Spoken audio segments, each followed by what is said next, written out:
Hello good morning welcome छ land dealer Kapil वस्तुमा तपाईलाई स्वागत छ। आज पनि जग्गा हेर्ने सिलसिलामा हामी जग्गासम्म आइपुगिसकेका छौँ। एकदमै राम्रो जग्गा लिएर आइसकेका छौँ है। त्यो कृषि योग्यको जग्गा घर बनाएर बस्न मिल्ने बस्तीको नजिकैको आडामा लिएर आएको छ जग्गा है। यदि तपाईँले भिडियो हेर्दै हुनुहुन्छ भने स्किप नगर्नु होला, अन्तिमसम्म हेर्नु होला भन्न चाहन्छु है। त यदि सम्झिन चाहनुभएमा माथि डिस्क्रिप्सनमा नम्बर पनि राखिदिनेछु, त्यो नम्बरमा कल गर्न सक्नुहुनेछ है। त त्यसै गरी विषयतर्फ बढौँ।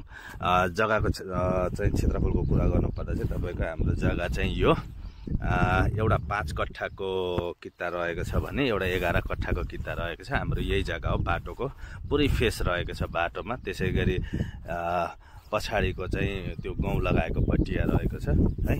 यदि हजुर इच्छुक हुनुहुन्छ भने तुरुन्तै सम्झिनु होला भन्न चाहन्छु। र यसको सर्वप्रथम मैले लोकेसन चाहिँ तपाईँलाई जानकारी गर्न गएँ। यो चाहिँ तपाईँको कपिलवस्तु शिवराज नगरपालिका महेन्द्र राजमार्ग हाइवेदेखि 7-8 किलोमिटरको दूरीमा रहेको जग्गा छ। एकदमै उत्कृष्ट जग्गा रहेको छ। छेउछाउको दृश्यहरू मैले देखाउने नै छु तपाईँहरूलाई है।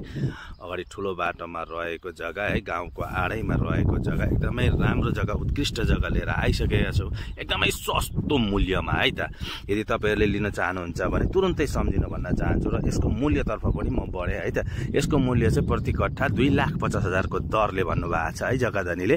र काटेर दिने छैन, एकमुष्ट उठाउनु पर्ने हुन्छ भन्नुभएको छ है। त 16 कट्ठा जग्गा रहेको छ, क्षेत्रफल 16 कट्ठा तपाईहरुले उठाउनु पर्ने हुन्छ। त्यसै गरी आगामी दिनमा पनि यस्तै जग्गा सस्तो जग्गा घर जग्गा घडेरीहरू लिएर आउने नै छौँ हामी। त्यतिन्जेलसम्मको लागि ल्यान्ड डिलर केपीएल बिदा चाहन्छ। हस्त धन्यवाद।